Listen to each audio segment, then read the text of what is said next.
مولا کہتے ہیں کہ تم نے یہ چڑیاں دیکھی ہیں، چھوٹی چھوٹی چڑیاں، آپ نے دیکھا صبح صبح چہچہاتی ہیں فجر کے وقت اور طلوع آفتاب پہ خاموش ہو جاتی ہیں. میں نے بہت زیادہ اس پہ غور کیا اور کئی مرتبہ اگر میں جاتا ہوں نا تو لوگوں کے کیلنڈرز ہوتے ہیں، نماز کے ٹائم ٹیبل ہوتے ہیں، اگر اختلافی ہوں تو میں اس کو نہیں فالو کرتا، چڑیوں کو فالو کر لیتا ہوں. ممکن ہی نہیں ہے صبح صادق سے پہلے بولنے لگے اور طلوع آفتاب کے بعد بولتی رہے.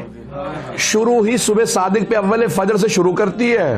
پتہ نہیں لوگ ہے یا نہیں ہے، پتہ نہیں لوگ ہیں یا نہیں ہے. انسان غلطی کر جاتا ہے، یہ چڑیاں غلطی نہیں کرتی.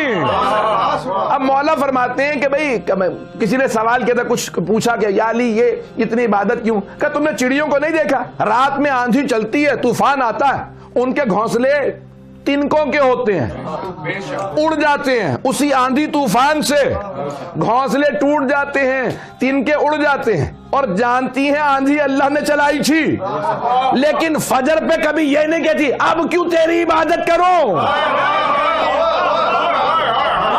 اب کیوں تیری عبادت کروں، رات تو نے میرا گھر تو گرا دیا. مولا کہتے ہیں رات میں ابھی تازہ تازہ گھر اجڑا ہوتا ہے، صبح صادق ہوتے ہی تسبیح پھر شروع کر دیتی ہے. کہتی ہے تمام تعریفیں اس خدا کی، کہ پھر دوبارہ ہم شروع کر دیتی ہے، شکوہ نہیں کرتی. اللہ اکبر. مولا کہتے ہیں جانور ہوتے ہوئے، پرندہ ہوتے ہوئے شکوہ نہیں کرتی، فوراً تسبیح شروع کر دیتی ہے. ایران کے ایک بہت بڑے آیت اللہ کہنے لگے کہ میں کہیں جا رہا تھا دوسرے شہر، گاڑی میں اپنی، ڈرائیور گاڑی چلا رہا تھا، انہوں نے اپنی کتاب میں کسی جگہ پہ لکھا ہی، یا ظاہراً ان کی تقریر میں نے سنا، تو کہنے لگے کہ میں سفر میں تھا تو میں نے ڈرائیور سے کہا ابھی گاڑی روکو، وہ گاڑی روک دی اس نے، وہ فوراً نیچے کہیں آپ نے سبزہ ہریالی ہوتی ہے وہ اتر گئے. کہاں جا رہے ہیں آگا؟ کہا دیکھنے رہے وہ دور ایک چرواہا سمجھتے نا، شیپرڈ، بکریاں چرانے والا، بھیڑ بکریاں چرانے والا چرواہا. تو کہا کہ بھئی یہ چرواہا جو ہے وہ نماز پڑھ رہا ہے، اب یہ بھی اذان ہوئی ہے، یہ نماز پڑھ رہا ہے، اس سے ملنا چاہتا ہوں. دوڑتے ہوئے نیچے اترے گئے، پوچھا بھئی یہ ابھی اذان ہوئی ہے تم نے فوراً نماز شروع کر دی، اول وقت نماز کیسے سیکھی؟ دیکھا کہ چرواہا بالکل ان پڑھ ہے، الٹریٹ ہے، لکھنا پڑھنا نہیں، کچھ بھی نہیں جانتا، عالم فاضل نہیں تھا، سادہ سا آدمی گاؤں کا دیہاتی. کہا یہ میں نے اپنی بکریوں سے سیکھا. توجہ، کہ اپنی بھیڑ بکریوں سے میں نے اول وقت نماز سیکھی ہے. کہا بھیڑ بکریوں سے کیسے سیکھی؟ اذان ابھی ہوئی ہے تو فوراً کھڑے ہو گئے. اب ہمیں تو لوگ کیا کچھ ٹائٹل دیتے ہیں، تو میں تو ابھی موٹر وے پہ سفر کر رہا تھا، تمہیں دیکھ کے فوراً گاڑی رکوائی.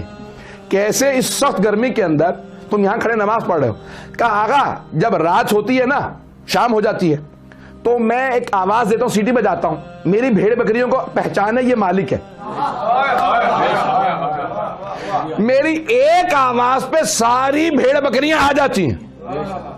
کوئی یہ نہیں کہتی ارے آج تو میں نے گھاس نہیں چرا، کوئی یہ نہیں کہتے میں نے تو پانی پوری طرح نہیں پیا تھا، میں تو آج بیمار تھی.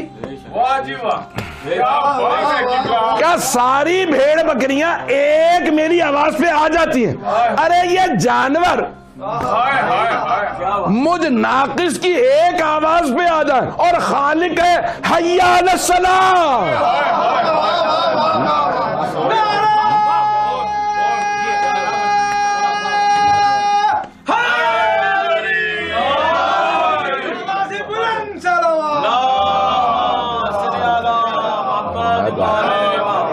غور فرمایا، آپ نے غور فرمایا کہ بھئی یہ ایک میری آواز پہ ساری بھیڑ بکریاں آ جاتی ہیں، میری ایک آواز پہ. کبھی یہ نہیں ہوا کہ میں جا کے کہوں کسی بکری سے پوچھنا پڑا ہو کیا بات ہے تو آج کیوں نہیں آئی.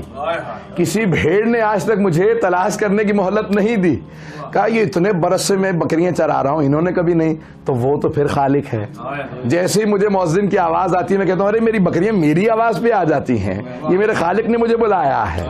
میں نے اول وقت اپنے ان بھیڑ بکریوں سے سیکھا ہے. پتہ نہیں لوگ ہیں یا نہیں ہیں. جتنے پہلوؤں کو دیکھیں گے آپ کو کچھ جانوروں میں ایسی صفات نظر آئیں گی کہ وہ آپ کو اس عروج پہ پہنچا دیں گے.